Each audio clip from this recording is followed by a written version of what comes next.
మిత్రులారా, ఇంతకుముందు నాకు ముందుగా మాట్లాడిన సత్యనారాయణ గారు మీకు కొన్ని ప్రశ్నలు వేస్తే మేము భవిష్యత్తులో పోరాటాలు చేస్తామని చెప్పి కొంతమంది చేతులు ఎత్తారు. నిజంగా కనుక మీలో పోరాట స్ఫూర్తి ఉంటే ఈ దేశంలో ఉన్న మనుషుల మధ్య గోడలు కడుతున్న కులమతాలని ఛేదించడానికి మీరు పోరాటాలు చేయాల్సిన అవసరం ఉంది. ఒక కవి భారతీయులను చూసి ఆవేదనతో ఇలా అన్నాడు. నేను చిన్నప్పుడు స్కూల్లో చదువుకునే రోజుల్లో ప్రతిరోజు ప్రతిజ్ఞ చేసేవాడిని. భారతదేశం నా మాతృభూమి, భారతీయులందరూ నా సహోదరులు అని ప్రతిజ్ఞ చేశాను. కానీ పెద్ద అయ్యాక నా ప్రతిజ్ఞ మారింది. భారతీయులందరూ నా సహోదరులు కాదు, నా కులం వాళ్ళు మాత్రమే నా సహోదరులు అండి.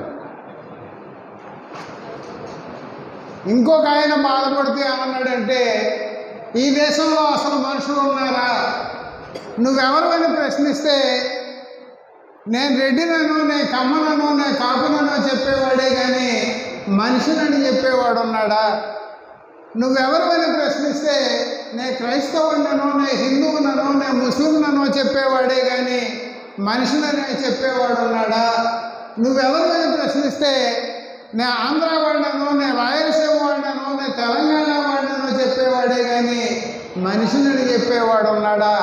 ఈ దేశంలో అసలు మనుషులే లేరా అని ఒక ప్రశ్న వేశాడు. ఎంతకంటే దారుణంగా కర్ణాటకకు చెందిన సంస్కర్త నారాయణ గురు సూటిగా కులం గురించి ఒక మాట అన్నాడు. ఒక కుక్క మరొక కుక్కని చూస్తే అది తన జాతికి చెందినదే అని చెప్పి గుర్తించగలదు. ఒక మనిషి మరొక మనిషిని చూస్తే వీడు నా కులం వాడా కాదా, నాకు మతం వాడా కాదా అని చెప్పి తెలుసుకోవడానికి ఆసక్తి ప్రదర్శిస్తాడు తప్ప నా జాతి వాడిగా స్వీకరించడానికి సిద్ధపడ్డు అన్నాడు. ఎంతకంటే దుర్మార్గం ఏమైనా ఉన్నదా? మనకు బజార్లో కొత్త వ్యక్తి కనిపిస్తే బస్సు ఎక్కితే పక్కన ఉన్నవాడి కులం కనుక్కుంటే తప్ప కడుపుకు తీరదు. ట్రైన్ ఎక్కితే పై సీట్లో ఉన్నవాడి కులం కనుక్కుంటే తప్ప మన కడుపుకు తీరదు. అవతల వ్యక్తి కులం కనుక్కుని వాడు మన కులం వాడైతే వాడి ఇంటి పేరు తెలుసుకునేదాకా మన నిద్రపడదు. వాడు మనకు బామ్మర్ది వరుస అవుతాడా, తమ్ముడు వరుస అవుతాడా తెలుసుకోవాలి. ఈ కులం జబ్బు ఎక్కడికి పోయిందంటే మనుషులకు మాత్రమే కాదు, గ్రహాలకు కూడా కులాలను అంటించారు. ఈ కులం జబ్బు ఎక్కడికి పోయిందంటే ఇండియాలోనే కాదు, అమెరికాకు కూడా కులం పోయింది. మనం చాలా గొప్పగా చెప్పుకుంటున్నాం, సాఫ్ట్వేర్ ఇంజనీర్లు అమెరికాలో ఇండియన్సే ఎక్కువ ఉన్నారండి. అమెరికాకి సాఫ్ట్వేర్ ఉద్యోగాల పేరుతో వెళ్ళిన ఇండియన్స్ సాధించిన ఘనకార్యం ఏంటయ్యా అంటే అమెరికాలో కుల సంఘాలు పెట్టడం. మోదీ గారి దయ వల్ల ప్రస్తుతానికి చంద్రుడి మీదకి మతాన్ని పంపగలిగాం, ఇంకా మనుషులు వెళ్ళలేదు కాబట్టి కులం వెళ్ళలే. అక్కడ మొన్న చంద్రయానం ప్రయోగం సక్సెస్ అయిన తర్వాత శక్తిస్థల్ అని పేరు పెట్టారు దాన్ని. శక్తిస్థల్ అంటే శివుడికి గుర్తుగా పెట్టింది. అంటే ప్రస్తుతానికి చంద్రుడి మీదకి మనుషులు వెళ్ళలేదు కాబట్టి మతాన్ని పంపి ఊరుకున్నాం. భవిష్యత్తులో కనుక మనుషులు వెళ్తే కులం కూడా అక్కడికి వెళ్తుంది. ఇవాళ మనుషులకున్న కులాలు అసలు మనల్ని ఏ రకంగా ఎన్ని రంగాల్లో కులం పేరు మీద హీనంగా చూస్తున్నాయన్నది మనలో ఎంతమందికి తెలుసు అనేటువంటిది నాకు కలుగుతున్న ప్రశ్న. మీరు ఒక వాస్తు పండితుడి దగ్గరికి వెళ్తే మీ కులాన్ని బట్టి ఏ రంగున్న భూమిలో ఇల్లు కట్టుకోవాలో చెబుతాడు, ప్రాచీన వాస్తుశాస్త్రాలను బట్టి. మీరు పెళ్లి చేసుకోవడానికి జాతకాలు పట్టుకెళ్తే మీ కులాన్ని బట్టి జాతకాలు కలుస్తున్నాయో లేదో కులాన్ని బట్టి పరీక్ష చేస్తాడు ఆ సిద్ధాంతి గారు. అన్ని కులాలకి ఒక రకంగా జాతకాలు చూడరు. జాతకాలు చూసే క్రమంలో పండితులు వేసే కూటాలు కులాన్ని బట్టి మారుతూ ఉంటాయి. కులాన్ని బట్టి మార్కులు లెక్కించే పద్ధతులు మారుతూ ఉంటాయి. ఈవేళ మనం ఆకాశంలో ఉన్నాయని చెప్పుకుంటున్న గ్రహాలకు కూడా మన పూర్వీకులు కులాలను అంటగట్టారు. శనిగ్రహం శూద్రుడు, బుధగ్రహం చంద్రగ్రహం వైశ్యులు, సూర్యుడు అంగారకుడు క్షత్రియులు, గురు శుక్రగ్రహాలు బ్రాహ్మణులకు. అరుంధతి నక్షత్రం గురించి మీ అందరికీ తెలుసు. మహాపతివ్రత అని చెప్పి నక్షత్రాన్ని ఒకదాన్ని ఆకాశంలో చూపెడతారు. అంటే నక్షత్రాలు కూడా పెళ్ళిళ్ళు చేసుకుంటాయి, కాపురాలు చేసుకుంటాయి, పాతివ్రత్యం నక్షత్రాలకు కూడా ఉంటుందని మనం నమ్మాలి. అరుంధతి ఎవరట? మాదిగ కన్యట. ఆవిడ మహాపతివ్రత కాబట్టి నక్షత్ర స్థానాన్ని పొందిందట. ఇవాళ పగటిపూట పెళ్లి చేసుకున్న దంపతులను తీసుకెళ్ళి ఆకాశంలోకి చూపెట్టి అదిగదిగో నక్షత్రం అరుంధతి నక్షత్రం అంటే వీడికి ఆకాశంలో కనిపించేది నక్షత్రం కాదు, పెళ్లికి చేసిన అప్పు, కానీ కనిపించిందని చెబుతాడు నక్షత్రం. మనం ఏ దశలో జీవిస్తున్నాం, ఏ దశలో ఉన్న ఆలోచనలను ఇవాళకి కూడా బుర్రలో పెట్టుకుని ప్రయాణం చేస్తున్నాం. పెళ్లి చేసుకుంటే పురోహితుడు మీ కులాన్ని బట్టి మంత్రాలు మార్చి చెబుతాడు అన్నది మీలో ఎంతమందికి తెలుసు? మీ ఇంట్లో ఎవరైనా చచ్చిపోతే జరిపేటువంటి తంతుని కూడా పురోహితుడు కులాన్ని బట్టే నిర్వహిస్తాడు. వీటన్నిటి మీద ప్రస్తుతం ఒక పుస్తకం రాస్తున్నాడు. అంటే కులాన్ని బట్టి మంత్రాలు మారిపోయి, కులాన్ని బట్టి తంతులు మారిపోయి, కులాన్ని బట్టి జీవితంలో అన్ని రకాల పద్ధతులు కూడా నడుస్తున్నాయంటే మనం మనుషుల్లో బతుకుతున్నామా, జంతువుల కంటే హీనంగా బతుకుతున్నాం? దారుణమైన విషయం ఏంటంటే మీరందరూ ఫోటోలు పెట్టుకున్న భగత్ సింగ్ కూడా ఒక స్టేట్మెంట్ ఇచ్చాడు. మనం పెంపుడు కుక్కల్ని ఒళ్ళో కూర్చోబెట్టుకుంటాం, సాటి మనుషులను మటుకు ముట్టుకుంటే మైలపడిపోతాం అని చెప్పి దూరంగా కూర్చోబెడతాం అన్నాడు భగత్ సింగ్ అన్నాడు.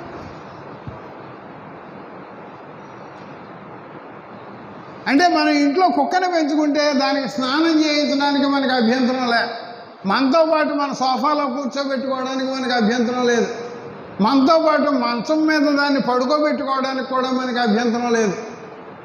వేరే కులం వాడు మన ఇంటికి వస్తే వాడి కుర్చీ వేయడానికి కూడా మనకు మనస్కరించదు. మేము ఆధునికులం అని చెప్పుకుంటూ జంతువుల కంటే హీనంగా ఒక పక్క ప్రవర్తిస్తూ మా సంస్కృతి చాలా గొప్పదని మనం ఎలా చెప్పగలుగుతున్నాం? ఎప్పుడైనా ఈ ప్రశ్నలు మనం వేసుకుంటున్నామా? అవతల వాడి మతాన్ని బట్టి వీడు మనవాడు కాదు, వీడు మనవాడు, వీడు పరాయివాడు, వీడికి మనకి పడదు, వాడు మన శత్రువు అని చెప్పి నిర్ధారిస్తున్నామంటే భారతీయుల్లో సోదర భావం ఉందని మనం ఎలా చెబుతున్నాం? అందుకే ఒక కవి చాలా బాధగా అన్నాడు, ఈ దేశంలో భారతీయులందరూ సహోదరులని, వారికి దేశభక్తి ఉందని భావించడం తప్పు. భారతీయులందరూ ఆయా మతాలుగా ఆయా కులాలుగా విడిపోయి ఉన్నారు, వాళ్ళలో సోదర భావం లేదు, వాళ్ళలో దేశభక్తి లేదని. ఈ దేశంలో నివసిస్తున్న వాళ్ళందరూ సోదరులు అనే భావన మనకు కలగకుండా దేశభక్తి రమ్మంటే ఎక్కడి నుంచి వస్తుంది? మన పక్కింటి వాడు మన కులం వాడు కాకపోతే మన ఇంట్లో ఏదైనా శుభకార్యం జరిగినా ఇంకోటి జరిగినా వాడిని పిలవడానికి మనకు మనస్కరించలేదంటే మనం మనుషులుగా జీవిస్తున్నట్లు లెక్క.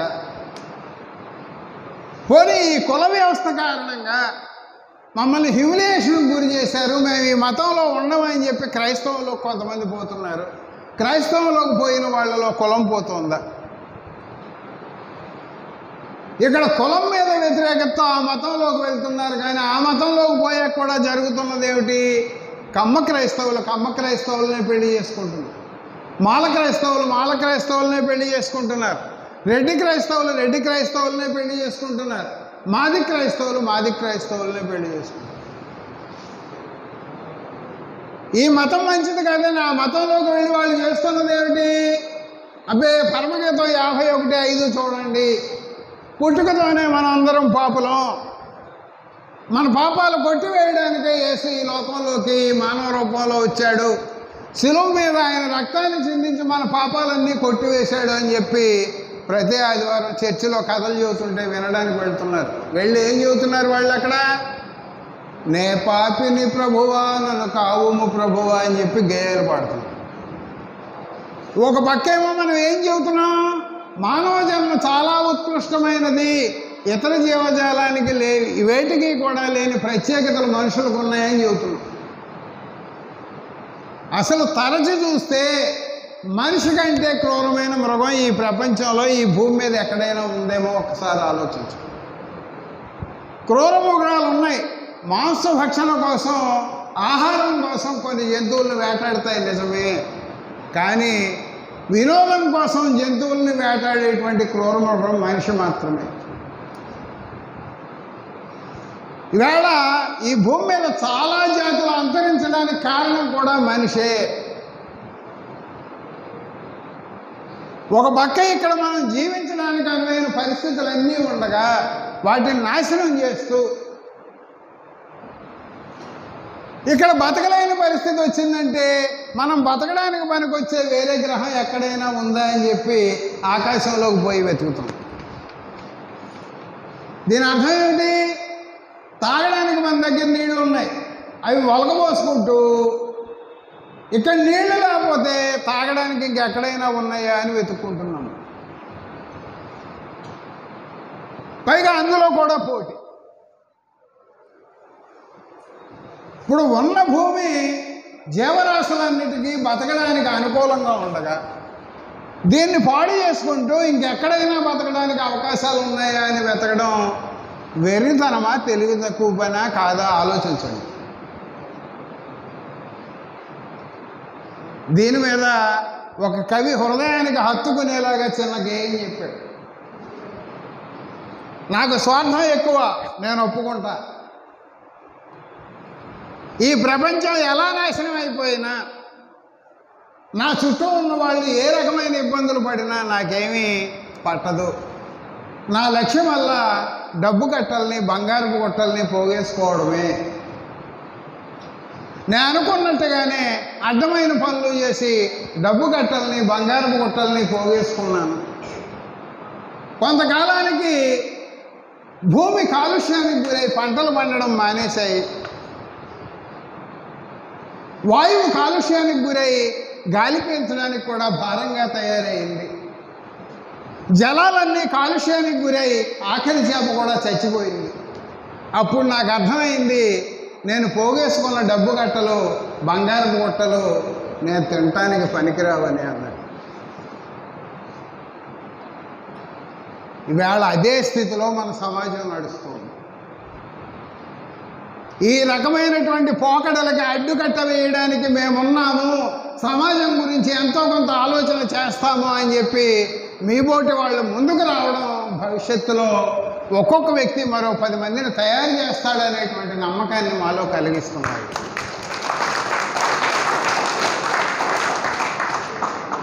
ఇవాళ మతం అంటే హిందూ మతమే చెడ్డదా అనే ప్రశ్న కొంతమంది మిత్రులు వేశారు. నేను ఇందాకనే చెప్పా, పురుగు మందుల్లో తాగడానికి పనికొచ్చే పురుగు మందు ఉండదు, అన్ని మందులు ఒకటే. ఇవాళ క్రైస్తవం గురించి మాట్లాడే వాళ్ళు అసలు బైబిల్ అంటే ఏమిటి, బైబిల్లో ఎన్ని పుస్తకాలు ఉంటాయని సమాధానం చెప్పగలిగిన వాళ్ళు నాకు కనిపించలేదు. కనిపించిన వాళ్ళు కూడా తప్పుడు సమాధానాలు చెప్పారు. నేను చాలామంది పాస్టర్ల కంటే ఎక్కువగా క్రైస్తవం గురించి, బైబిల్ గురించి చదివాను కాబట్టే గట్టిగా చెప్పగలుగుతున్నాయి. మనం బయట పరిశుద్ధ గ్రంథం పేరుతో చూస్తున్నటువంటి బైబిల్ అనేది కేవలం ప్రొటెస్టెంట్ల బైబిల్ మాత్రమే. అందులో 66 పుస్తకాలు ఉంటాయి. ప్రొటెస్టెంట్ల బైబిల్ కాకుండా కేథలిక్ల బైబిల్ ఒకటి ఉంది, అందులో 73 పుస్తకాలు ఉంటాయి. జూయిష్ బైబిల్ ఉంది, అందులో 39 పుస్తకాలని 24 పుస్తకాల రూపంలో ప్రచురిస్తారు. గ్రీక్ ఆర్థడాక్స్ బైబిల్ ఉంది, 78 పుస్తకాలు ఉంటాయి. ఇథియోపియన్ ఆర్థడాక్స్ బైబిల్ ఉంది, 81 పుస్తకాలు ఉంటాయి. మనకు తెలిసిందల్లా ఏమిటి? బైబిల్ అంటే పరిశుద్ధ గ్రంథం పేరు మీద కనిపిస్తున్న బైబిలే. ప్రపంచంలో ఏ మతంలోనూ లేనన్ని శాఖలు క్రైస్తవంలో ఉన్నాయి. చెబితే ఆశ్చర్యపోతారు. సుమారు 35,000 శాఖలు ఉన్నాయి. చిత్రం ఏమిటంటే యేసుని దేవుని కుమారుడుగా అంగీకరించని శాఖలు కూడా క్రైస్తవంలో ఉన్నాయి. యేసు పుట్టలేదని చెప్పే క్రైస్తవ శాఖలు ఉన్నాయి. క్రిస్మస్ని జరుపుకోవడం తప్పు అని చెప్పే క్రైస్తవ శాఖలు ఉన్నాయి. యేసు అనేది ఒక భావనే తప్ప వాస్తవం కాదని చెప్పి క్రైస్తవ శాఖలు ఉన్నాయి. అవేమి చాలామంది క్రైస్తవులకు తెలియదు.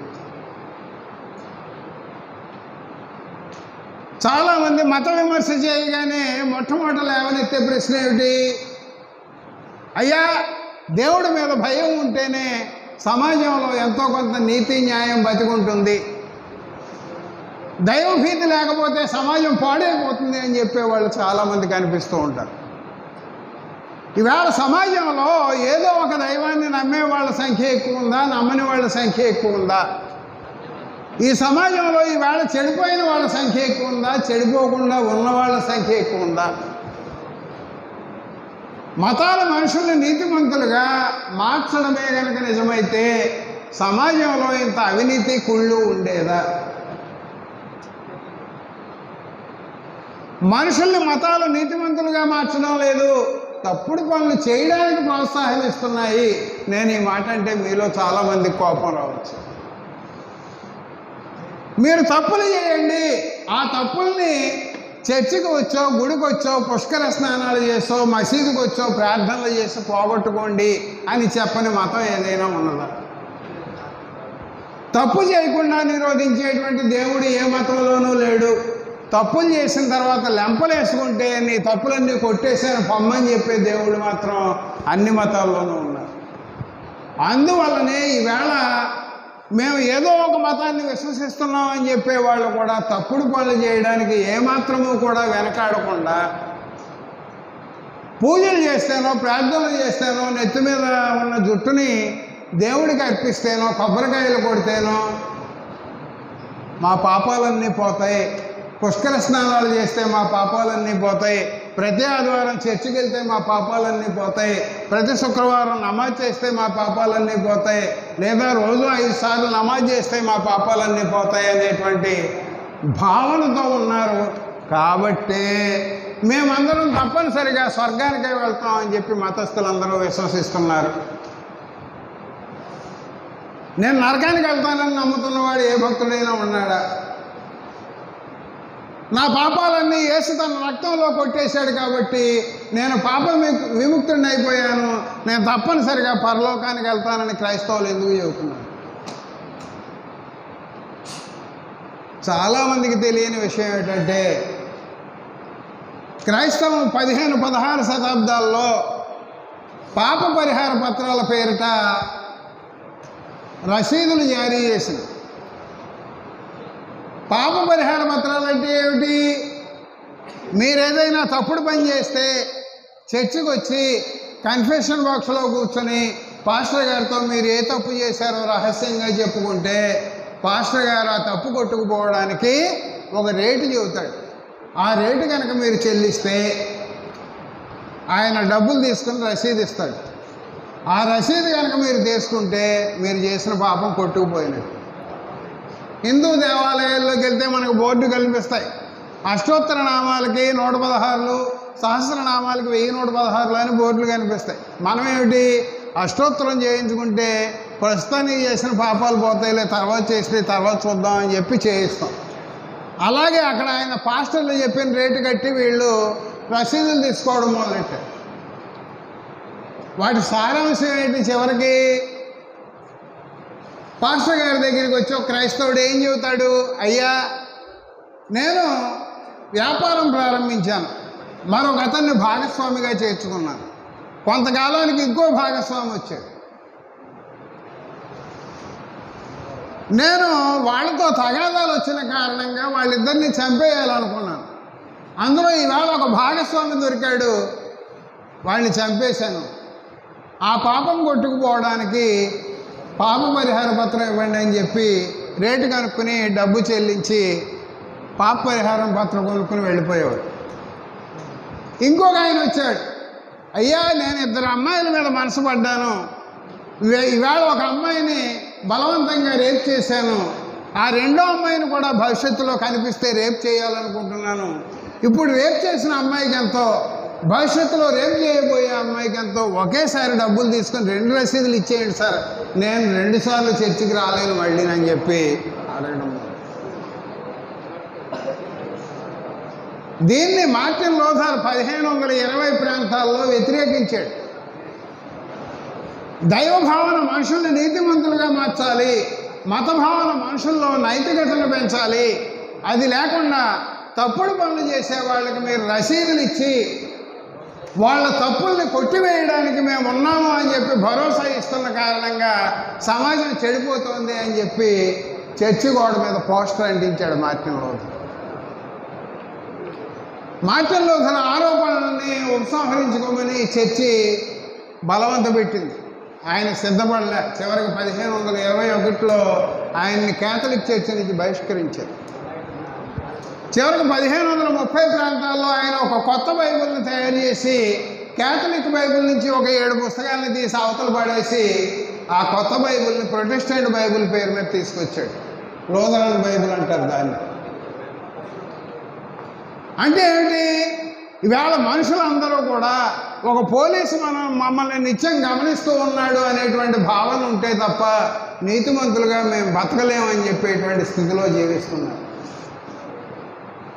పోలీసు చూస్తున్నాడు కాబట్టి మీరు నీతిమంతులుగా జీవిస్తే మీరు నీతిమంతులే కానట్టు లెక్క. ఏ పోలీసు చూడకపోయినా మీరు నీతిమంతంగా జీవించడానికి సిద్ధపడితేనే మనుషులుగా జీవిస్తున్నట్టు లెక్క. పైకి ఏం చెబుతారు మీరు? అబ్బే, దేవుడు నిరంతరం మనం చేసే పనులన్నీ గమనిస్తూ ఉంటాడండి, మనం చేసే ప్రతి తప్పుల్ని అక్కడ ఖాతాలో రాస్తూ ఉంటాడని చెబుతారు. దేవుడు నిరంతరం చూస్తూ ఉన్నాడని చెప్పేవాళ్ళు నిజంగా దాన్ని నమ్ముతున్నారా అని ప్రశ్న వేసుకుంటే అదంతా బోగస్ అని అర్థం అవుతుంది. దేవుడు 24 గంటలు మనల్ని గమనిస్తూనే ఉంటాడని చెప్పేవాళ్ళు ఎవరైనా బాత్రూంలో స్నానం చేస్తున్నప్పుడు దేవుడు నన్ను చూస్తున్నాడనే ఫీలింగ్ కలిగినట్టుగా ఎప్పుడైనా మీకు అనిపించింది? అందుకే ఒక ఆయన చాలా ఘాటుగా వ్యాఖ్యానించాడు. ఎందుకంటే రాయపూడి వెంకటాద్రి హేతువాద ఉద్యమంలో నాయకుడిగా పనిచేశాడు, మీకు తెలిసే ఉంటుంది. ఆయన ఒక సభలో ఉపన్యసిస్తుంటే ఒక ప్రేక్షకుడు లేచి, నువ్వు ఎవరినైనా తిట్టు కానీ వెంకటేశ్వర స్వామిని తిట్టడానికి వీల్లేదన్నాడు. ఏమిటయ్యా అంటే, నువ్వు దేవుళ్ళని విమర్శిస్తున్నావు, ఏ దేవుడిని విమర్శించినా నాకు అభ్యంతరం లేదు, వెంకటేశ్వర స్వామిని మాత్రం నువ్వు విమర్శించొద్దన్నాడు. ఏమిటి వెంకటేశ్వర స్వామి ప్రత్యేకత ఏమిటయ్యా అని అడిగాడట. ఆయన నన్ను పుట్టించిన దేవుడు అన్నాడట ఆ ప్రేక్షకుల్లోంచి లేచిన వ్యక్తి. ఇలాంటి వాళ్ళని దృష్టిలో పెట్టుకుని ఒక కవి 3 లైన్లు రాశాడు.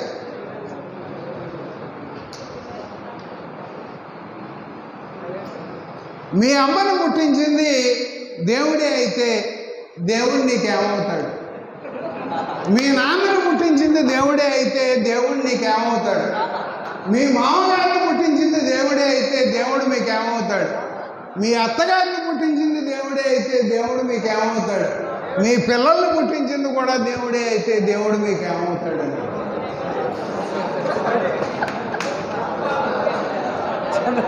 ఎప్పుడైనా ఈ ప్రశ్నలు మనం వేసుకున్నాము.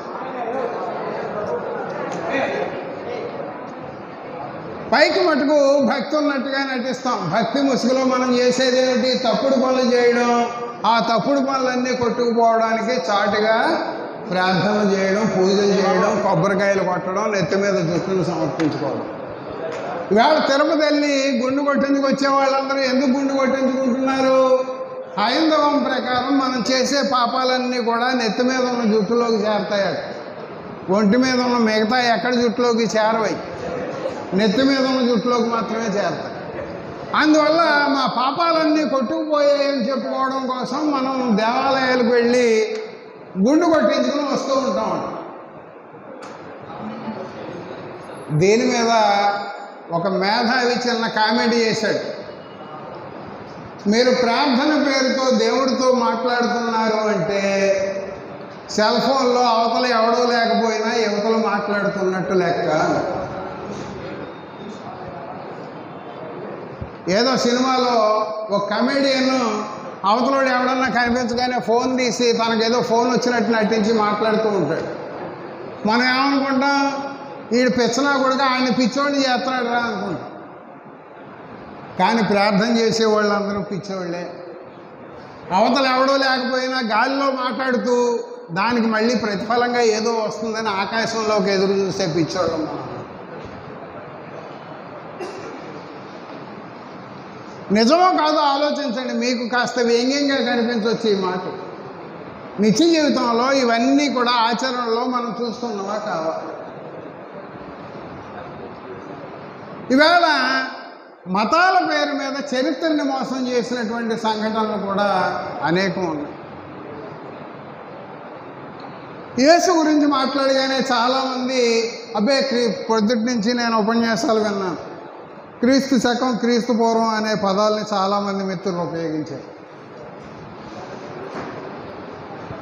ఇవాళ క్రీస్తు పూర్వం, క్రీస్తు శకం అనే పదాలు ఉనికిలో లేవు. సాధారణ శకం, సాధారణ శకానికి ముందు అనేటువంటివి మాత్రమే ఉనికిలో ఉన్నాయి. బైబిల్ ప్రకారం చూస్తే యేసు పరిశుద్ధాత్మకు పుట్టాడని చెప్పి సువార్తలు చెబుతున్నాయి. నాకు తెలిసినంత వరకు నేను బైబిల్ చదివితే అందులో నాకు 24 రకాల ఆత్మలు కనిపించాయి. ఆ జాబితా కూడా నేను రాసిన పుస్తకాల్లో ఇచ్చాను. అసలు ఆత్మలు ఉన్నాయా? అందులో ఆడమగ ఆత్మలు ఉంటాయా? మళ్ళీ ఆత్మలు ఆడవాళ్ళకి గర్భం చేస్తాయా అనేటువంటిది ఒక పెద్ద ప్రశ్న. ఆత్మలుండి, అందులో మగ ఆత్మలుండి ఆడవాళ్ళకి గర్భాలు చేయడం నిజమైతే యేసు పుట్టడం నిజమే. అది సాధ్యం కాకపోతే యేసు పుట్టుక బైబిల్ ప్రకారమే అబద్ధం. ఇవాళ మనం లెక్కిస్తున్నటువంటి క్రీస్తు పూర్వం, క్రీస్తు శకం అనే లెక్కింపు యేసు పుట్టాడని చెప్పబడుతున్న కాలం నాటి నుంచి లేదు. అది 8వ శతాబ్ది అనంతరం మాత్రమే ఉనికిలోకి వచ్చింది. మన దేశంలో 17వ శతాబ్ది అనంతరం మాత్రమే ఉనికిలోకి వచ్చింది. ఇంగ్లాండ్లో 8వ శతాబ్ది అనంతరం ఉనికిలోకి వచ్చింది. అమెరికా లాంటి దేశాలు, రష్యా లాంటి దేశాల్లో కూడా 11వ శతాబ్ది అనంతరం మాత్రమే ఉనికిలోకి వచ్చింది.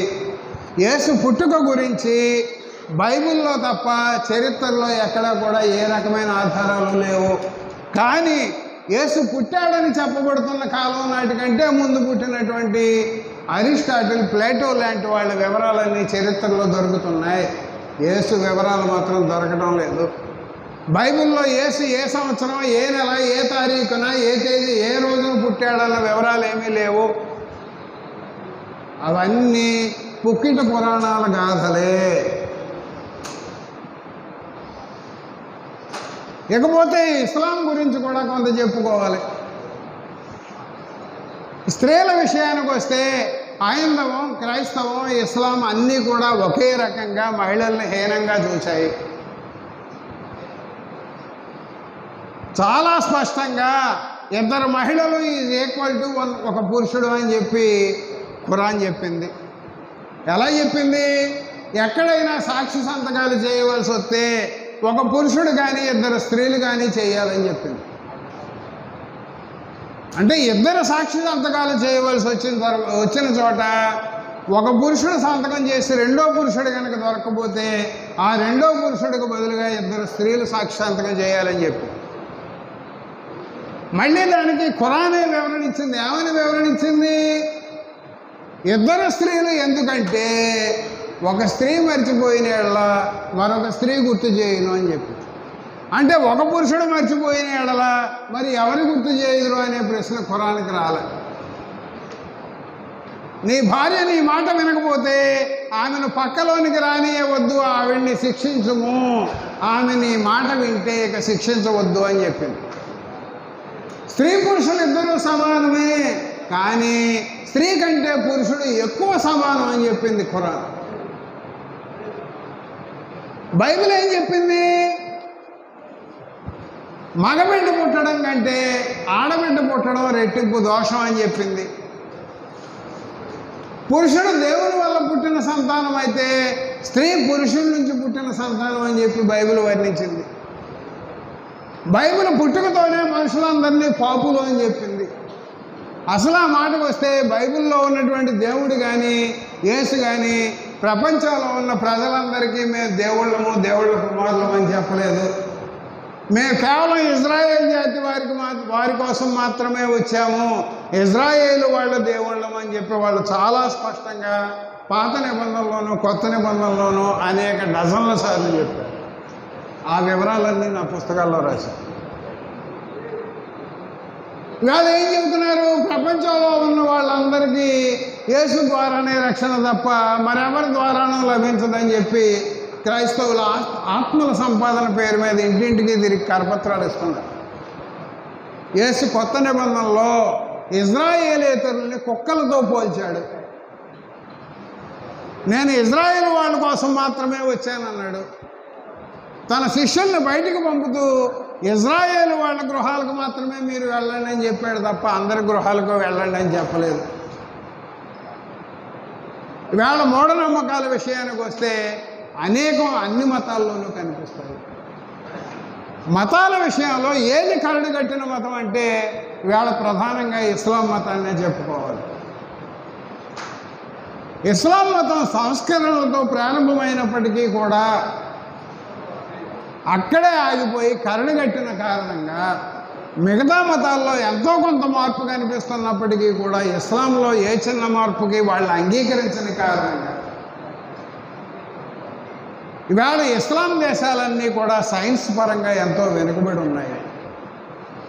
ఒక్కసారి నోబెల్ బహుమతి గ్రహీతల జాబితా తీయండి. అందరికంటే ఎక్కువగా నోబెల్ బహుమతులు పొందిన వాళ్ళలో యూదులు ప్రథమ జాబితాలో కనిపిస్తారు, ముస్లింలు ఆఖరి జాబితాలో కనిపిస్తారు. దీనికి కారణం ఏమిటి? ముస్లిం దేశాల్లో సైన్స్ పరిశోధనల పట్ల ఎక్కువ దృష్టి కేంద్రీకరించకపోవడం వల్ల విజ్ఞానం అంతా మా మత గ్రంథాల్లోనే ఉందనేటువంటి భావన అన్ని మతాల్లో ఉన్నట్టుగానే కాస్త ఎక్కువగా ఇస్లాంలో ఉన్నందువల్ల ఆ మతం ఈవేళ కరడుగట్టిన మతంగా తయారైంది. దాదాపుగా మతాలన్నీ కూడా నాస్తికుల్ని ఆడిపోసుకున్నవే, నాస్తికుల్ని చంపమని చెప్పినవే. కొంతమంది మమ్మల్ని ప్రశ్నిస్తూ ఉంటారు, మా మతాన్ని విమర్శించడానికి నువ్వెవరు, ఆ హక్కు నీకు ఎవరిచ్చారు అని చెప్పి చెబుతూ ఉంటారు. అలా ప్రశ్నించే వాళ్ళకి నా సూటి ప్రశ్న ఒక్కటే, మీ మతంలో నాస్తికుల్ని విమర్శించారా లేదా? నాస్తికులకి గ్రామ బహిష్కార శిక్ష వేయాలని చెప్పారా లేదా? నాస్తికులను చంపమని ఆదేశాలు ఉన్నాయా లేదా? మీ మతం నాస్తికుల్ని ఎందుకు ఆడిపోసుకుంది? నాస్తికులతో మీ మతానికి పని ఏమిటి? దానికి సమాధానం చెప్పి విమర్శ చేయండి అంటారు. ఈ క్రమంలో క్రైస్తవులతో నాకు సంవాదం అయితే ప్రత్యేకించి నాస్తికులకు బైబిల్ని విమర్శించే హక్కు లేదా అని చెప్పి సుమారు 200-300 పేజీల పుస్తకం ఒకటి ప్రత్యేకంగా రాయడం జరిగింది.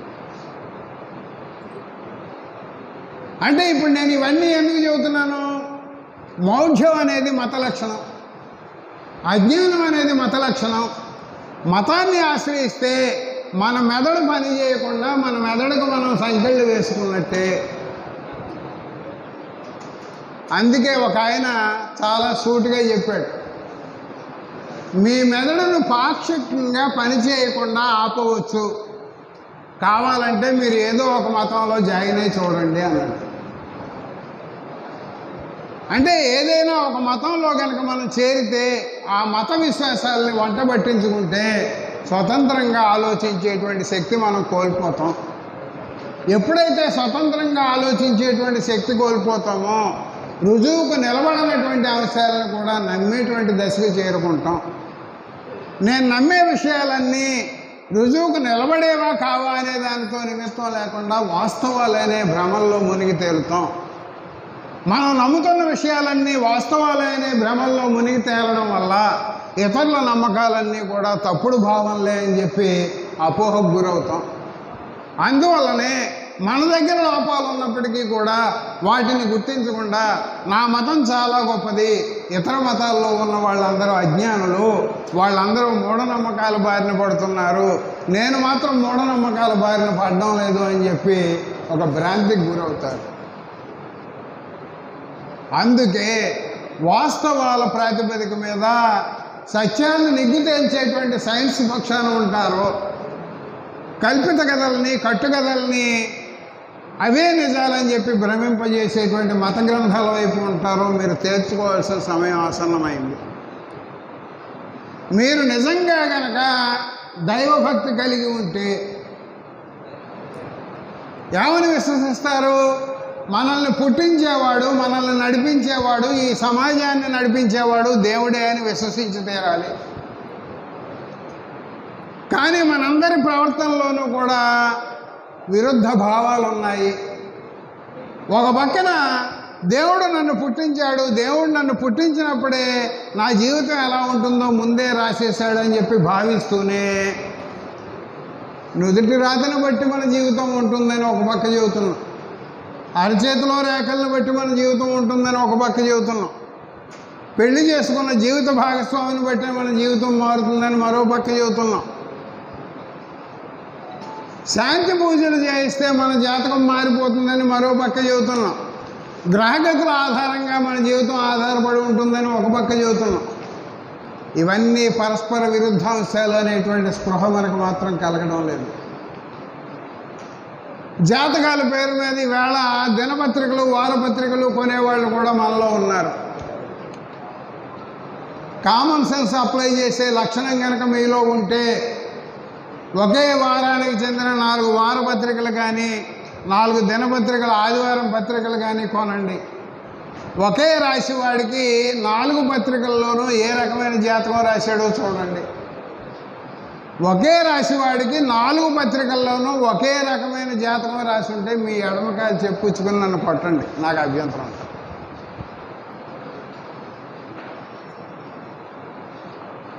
అసలు జాతకాల పేరు మీద మనం ఏం చెబుతున్నాం? చిన్న ఉదాహరణ, మనం అందరం కొంత సైన్స్ విద్యార్థులు ఉన్నాం కాబట్టి, డిగ్రీ చదివే వాళ్ళు ఉన్నారు కాబట్టి అర్థమయ్యే భాషలో చిన్న విషయం చెబుతాం. ఇవాళ కుజగ్రహం అని ఒకటి ఉంది. కుజగ్రహం పేరు మీద మనం ఏం చెబుతున్నాం? కుజ నక్షత్రంలో పుడితే అందరికీ అర్థమవుతుందిలేండి, పర్వాలేదు. కుజదోషం అని చెబుతారు, అందుకే తెలుగులో చెబుతాను. కుజదోషం ఉంటే కనుక అమ్మాయిలకి పెళ్లి కాదట. కుజుడంటే పురాణాల ప్రకారం ఎవరు? సూర్యుడికి భూమికి పుట్టినటువంటి వ్యక్తి కుజుడట. సూర్యుడు భూమి సంధ్యా సమయంలో సంగమించడం వల్ల కుజగ్రహం ఎర్రగా ఉందట. అంగార గ్రహం అదే. ఆ కుజదోషం ఉన్నటువంటి స్త్రీలకు పెళ్లి కాదట. పెళ్లి కావడానికి శాంతి పూజలు జరిపిస్తే కుజదోషం ఉన్నటువంటి స్త్రీలకు పెళ్ళి అవుతుందట. అసలు సూర్యుడికి భూమికి పిల్లలు పుట్టడం ఏమిటి? ఎక్కడో లక్షల మైళ్ళ దూరంలో ఉన్నటువంటి కుజగ్రహం వచ్చి వీళ్ళ జాతకంలో దూరి పెళ్ళిళ్ళు చెడగొట్టడం ఏమిటి? ఎప్పుడైనా బుర్ర పెట్టి మనం ఆలోచిస్తాం. ఉదాహరణకి జ్యేష్ఠ నక్షత్రం అని ఒక నక్షత్రం ఉంది. జ్యేష్ఠ నక్షత్రంలో పుట్టిన వాళ్ళకి జ్యేష్ఠ నక్షత్రాన్ని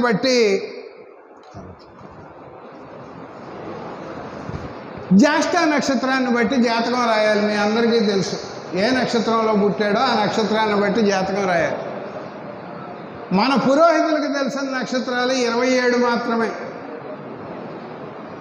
ఆ 27 నక్షత్రాలకి ఒక్కో దానికి మళ్ళీ పాదాలు అని చెప్పి విడగొట్టి, ఆ పాదాలు మళ్ళీ రాసులుగా విడగొట్టి రకరకాల విన్యాసాలు చేస్తూ ఉంటారు పురోహితులు. లేదా సిద్ధాంతం చెప్పేటువంటి కుజ నక్షత్రం, జ్యేష్ఠ నక్షత్రం భూమికి 380 సంవత్సరాల దూరంలో ఉంది. అంటే జ్యేష్ఠ నక్షత్రం నుంచి జ్యేష్ఠ నక్షత్రం యొక్క కాంతి అక్కడ బయలుదేరి భూమికి చేరాలంటే 380 సంవత్సరాలు పడుతుంది. అంటే ఈవేళ జ్యేష్ఠ నక్షత్రంలో ఒక బిడ్డ పుడితే ఆ బిడ్డ పుట్టిన సమయానికి జ్యేష్ఠ నక్షత్రం కనిపించింది 380 సంవత్సరాల క్రితం. అది ఎక్కడ ఉందో ఆ స్థానం కనిపిస్తుంది. బిడ్డ పుట్టిన సమయానికి జ్యేష్ఠ నక్షత్రం ఎక్కడ ఉందో ఆ స్థానాన్ని బట్టి ఆ బిడ్డ యొక్క జాతకం రాయాలి అంటే బిడ్డ పుట్టిన తర్వాత 380 సంవత్సరాలు ఆగాలి. బిడ్డ పుట్టిన తర్వాత 380 సంవత్సరాలు ఆగిన తర్వాత ఆ బిడ్డ జాతకం రాయాలని చూస్తే వాడికి పుట్టిన మునిమానవులు కూడా చచ్చిపోతారు. ఈవేళ సూర్యుడి నుంచి వచ్చిన కాంతి భూమికి చేరాలంటే 8 నిమిషాల కంటే ఎక్కువ టైం పడుతుంది. ఈవేళ మనం సూర్యుడిని చూస్తున్నామంటే 8 నిమిషాల క్రితం సూర్యుడు ఉన్న స్థానాన్ని మనం చూస్తున్నాం. అంటే జ్యేష్ఠ నక్షత్రంలో పుట్టిన వాడికి 380 సంవత్సరాల క్రితం జ్యేష్ఠ నక్షత్రం ఉన్న స్థానాన్ని చూసి ఈవేళ మనం జాతకం రాస్తాం. ఇది పిచ్చో వెర్రో ఇంకేమైనా పేరు పెట్టాలో మరి మీరే ఆలోచించుకోండి. ఈ జ్యోతిషానికి పుట్టినటువంటి పిలకే వాస్తు. వాస్తు కూడా కులాన్ని బట్టి మారిపోతూ ఉంటుంది, దిక్కులను బట్టి మారిపోతూ ఉంటుంది. ఈశాన్యంలో పొయ్యి పెట్టాలి, ఆగ్నేయంలో నుయ్యి పెట్టాలి, ఏదో రకరకాలు చెబుతూ ఉంటాయి. ఈశాన్యంలో నుయ్యి ఉండాలి, ఆగ్నేయంలో పొయ్యి ఉండాలి. వేళ మా ఇంట్లో నాకు నచ్చిన రీతిగా మా బిల్డింగ్ కట్టుకున్నాను. ఈశాన్యంలో నుయ్యి లేదు, కుళాయి లేదు. అసలు వాస్తు ప్రకారం మనుషుల జీవితాలు కనుక మారిపోవడం నిజమైతే ఈ వాస్తుని ప్రోత్సహించే వాళ్ళందరికీ ఒక సూచన చేస్తున్నా. ప్రభుత్వం పేదవాళ్ళకి కట్టి ఇచ్చే ఇళ్ళన్నీ కూడా పక్కా వాస్తు ప్రకారం కట్టి మీ సంక్షేమ పథకాలన్నీ రద్దు చేస్తున్నాం, ఈ వేళ నుంచి మీ జాతకాలు మారిపోతాయని చెప్పి ఎందుకు ప్రకటించడం లేదు? తన చుట్టూ తాను తిరుగుతూ సూర్యుడి చుట్టూ తిరుగుతున్నటువంటి భూమికి దిక్కులు ఉన్నాయని చెప్పడం విజ్ఞానమా అజ్ఞానమా? అసలు ఆకాశంలో కంటే అంతరిక్షంలోకి పోతే దిక్కులు అనేవి ఉంటాయా? భూమి మీద మన సౌలభ్యం కోసం సూర్యుడి చుట్టూ భూమి తిరుగుతోంది కాబట్టి సూర్యుడిని ఆధారం చేసుకుని మనం దిక్కులను ఏర్పాటు చేసుకున్నాం తప్ప అంతరిక్షంలోకి పోతే దిక్కులు ఉండవు. దిక్కులు గాలికి ఎగిరిపోతే వాస్తు దిక్కులేనిదైపోతుంది. వాస్తు దిక్కులేనిదైతే వాస్తు ప్రకారం ఇళ్ళు కట్టుకుంటే మన జాతకాలు మారుతాయి, మన ఆరోగ్యాలు మారుతాయి, మనకు సంపదలు వచ్చి పడతాయి అని చెప్పే మాటలన్నీ కూడా కళ్ళబొల్లి కబుర్లే అని మనకు అర్థమవుతుంది. ఇవాళ మనం పని కట్టుకుని రాజ్యాంగంలో ఉన్నటువంటి శాస్త్రీయ దృక్పథం ఆవశ్యకత గురించి చెప్పుకుంటున్నామంటే దానికి కారణం ఏమిటి? జీవితంలో మనం మనిషిగా బతకాలంటే నార్ల వెంకటేశ్వరరావు ఒక మాట చెప్పాడు. కన్నులేల నిజము కానకపోయినా, నాల్కేయాల నిజము పలుకకున్నా, మేధయాల నిజము శోధింపలేకున్నా, నవయుగాల బాట నార్ల మాట అన్నాడు. నీకు కన్నులుండి అంధుడిలా ప్రవర్తించదలుచుకున్నావో, కళ్ళతో చూడదలుచుకున్నావో ప్రశ్నించుకో.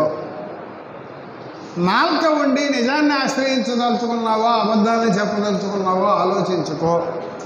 మేధ ఉండి దాన్ని ఉపయోగించి దాన్ని ఆలోచించి ఆ మేధకి పదును పెట్టి వాస్తవాల్ని గ్రహించదలుచుకున్నావో లేదో ఆలోచించుకో. వాస్తవాల్ని గ్రహించదలుచుకుంటే సైన్స్ యొక్క స్ఫూర్తిని అందిపుచ్చుకో. సైన్స్ యొక్క స్ఫూర్తిని కనుక నువ్వు అందిపుచ్చుకుంటే శాస్త్రీయ దృక్పథం, శాస్త్రీయ వైఖరి అంటే ఏమిటో నీకు అర్థమవుతుంది. మతంలో ప్రశ్నించేటువంటి స్వభావం లేదు, సైన్స్లో మాత్రమే ప్రశ్నించేటువంటి స్వభావం ఉంది. ప్రశ్నించేటువంటి స్వభావం ఉన్న కారణంగానే సైన్స్ దినదిన అభివృద్ధి చెందుతోంది. ప్రశ్నించేటువంటి స్వభావాన్ని చంపేస్తోంది కాబట్టి మతం ఇంకా బతికి ఉంది. సైన్స్లో ఎక్కడైనా సందేహం వస్తే సైన్స్ పునఃపరిశీలన చేసుకుంటుంది. మతంలో సందేహాలకి తావే లేదు. ఏదైనా సందేహించి ప్రశ్న వేస్తే దేవుడు కోప్పడతాడు, నీ తలకాయ చెక్కలైపోతుంది అని చెప్పి మతం భయపెడుతుంది. సైన్స్ని ఎవరైనా వ్యతిరేకిస్తే వాళ్ళ మీద సైన్స్ కక్ష కట్టదు. మతాన్ని ఎవరైనా వ్యతిరేకిస్తే ఆ మతస్థులందరూ వాళ్ళని శత్రువుల జాబితాలో చేరుస్తారు. సైన్స్లో వ్యక్తిగత కక్షలకు అవకాశం ఉండదు, మతంలో వ్యక్తిగత కక్షలకు అవకాశం ఉంటుంది. సైన్స్ విశ్వవ్యాప్తంగా ఎక్కడైనా ఒకే ధర్మాలకు లోబడి పనిచేస్తుంది. మతాలు విశ్వవ్యాప్తంగా ఒకే ధర్మాలకు లోబడి ఉండవు. ఆయా మతస్థుల నమ్మకాలను బట్టి మత గ్రంథాల్లోని అంశాలు మారిపోతూ ఉంటాయి.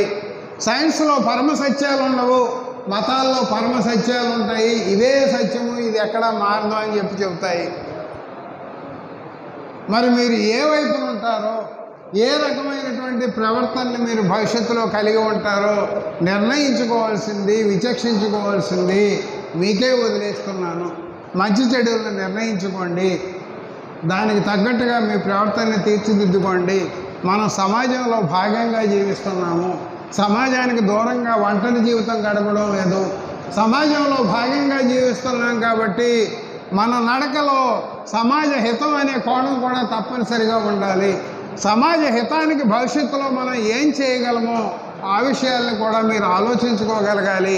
ఆ క్రమంలో మీరు పోరాటాలకు సిద్ధపడితే ఇక్కడ జరిగినటువంటి క్లాసులకి ఒక అర్థం పరమార్థం ఉంటుంది. కాబట్టి ఆ కోణంలో ఆలోచించమని చెప్పి మనవి చేస్తూ ముగించమని స్లిప్ వచ్చింది కాబట్టి ముగిస్తున్నాను. ఓపికగా మీ అందరికీ